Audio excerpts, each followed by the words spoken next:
deal was within reach. Instead, total collapse now looms. Trump wanted to show strength and may end up destroying America's most powerful industry, the auto industry. Europe strikes back, precise and ruthless. While German luxury cars are stranded at U.S. ports, factories in Detroit are trembling. What began as a dispute over steel is turning into an existential crisis for millions of workers on both sides of the Atlantic. This is no ordinary trade dispute. It's the beginning of a new economic war, and this time, Europe might win. The new economic war begins. America is furious, Europe fights back, and Donald Trump? He loses it. What started with a tariff on steel now threatens to tear the entire U.S. auto industry apart. In April 2025, the trade conflict between the U.S. and the EU escalates, with Germany at the eye of the storm. While Trump demands a 25% tariff on European industrial goods, Brussels fires back with counter tariffs worth 23 billion euros. But that's just the beginning. Behind closed doors, a power struggle is unfolding that could shake the global economy. The first victims are already clear: American car makers, European exporters, and the stability of a decades-long alliance. What started as a symbolic show of strength has turned into total economic mobilization. The EU, led by Ursula von der Leyen, first offers disarmament, a free trade deal without tariffs on industrial goods. But Trump wants blood. For him, only dominance matters. For Brussels, it's a dangerous game of fire. Because every decision, every tariff, affects millions of jobs. And the mood is shifting. Trump calls Europe an ungrateful parasite. Europe calls Trump an economic arsonist. What began as a trade dispute is now a clash of systems, hitting the heart of both economies. Europe's deadly counterstrike. The message? If you hit us, we'll hit back. Harder, smarter, more painfully. But the counterstrike is more than just retaliation. It's a strategic move. The EU wants to pressure Trump before the 2026 US elections begin, and it's using a weapon that's especially sensitive in the US: the car market.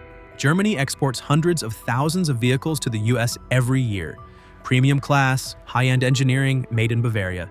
If this market is destroyed, German car makers could stumble. But at the same time, every counter tariff on US pickups, SUVs, and industrial parts hits Detroit straight in the heart. Trump's allies in the auto industry are getting nervous. Behind closed doors, CEOs are warning, if Europe gets serious, we lose. But Trump isn't listening. He sees weakness as betrayal, and so he pushes the conflict to the next level, without regard, without breaks. America is furious. Europe fights back. And Donald Trump? He loses it. What started with a tariff on steel now threatens to tear the entire U.S. auto industry apart. In April 2025, the trade conflict between the U.S. and the EU escalates, with Germany at the eye of the storm.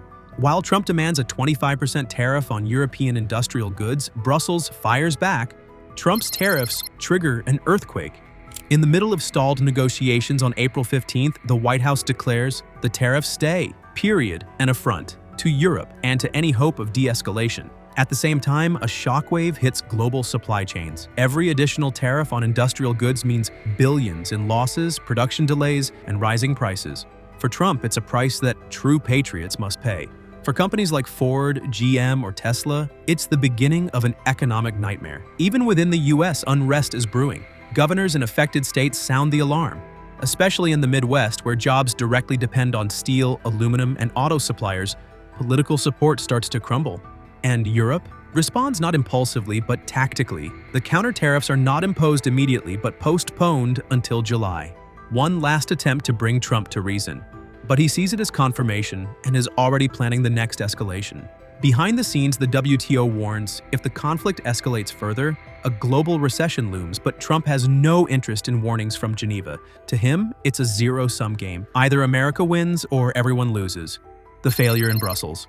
Hope flares and is instantly crushed. On April 14th, EU Trade Commissioner Maroš Šefčovič meets with U.S. government representatives in Brussels. 2 hours of crisis talks, 2 hours of deadlock. No progress, no agreement, just rigid positions and a cold stare across the Atlantic. Šefčovič later speaks of a toxic negotiation climate. The Americans let it be known the tariffs aren't a mistake, they're policy. And that policy is meant to strengthen Trump's America, whatever the cost. Europe has no choice but to increase the pressure. But that takes time. That's why the EU delays its counter tariffs until mid-July. A smart strategy, but a risky one. In Washington, the restraint is seen as weakness. Frustration is growing in Berlin, Paris, and Rome. Business associations warn the uncertainty kills investment. Supply chains snap, prices explode. Germany, in particular, is caught in the crossfire, an export nation politically trapped in an EU that can't find a unified line. Trump, on the other hand, triumphs. He tweets, "Europe caves. Our strategy is working." But behind the scenes, resistance is growing, and one decisive battleground is becoming more and more visible: the home of the American auto industry. Wall Street trembles. Detroit rebels. The first numbers hit like a bomb. Stock prices of U.S. car manufacturers plunge. Ford loses 7% in one day. General Motors down 5%. Analysts warn of a massive collapse in sales markets, especially in Europe. Detroit starts to rebel.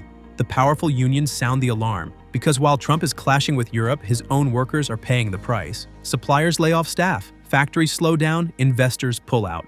The revolt against Trump's economic course is coming from the heart of his former strongholds. Wall Street begins to realize this conflict isn't a calculated risk. It's a blind fire. A dangerous mix of political ego, economic ignorance, and strategic short circuit. At the same time, China positions itself in the shadow of the crisis as a beneficiary. Beijing entices European car makers with free trade promises, while American companies lose market share. In Brussels, it becomes clear if the US shuts itself off, someone else will step in. But Trump remains stubborn. For him, only one thing counts: showing no weakness. And so America barrels forward straight into an economic disaster. In the middle of stalled negotiations on April 15th, the White House declares the tariffs stay, period, an affront to Europe and to any hope of de-escalation. At the same time, a shockwave hits global supply chains. Every additional tariff on industrial goods means billions in losses, production delays, and rising prices.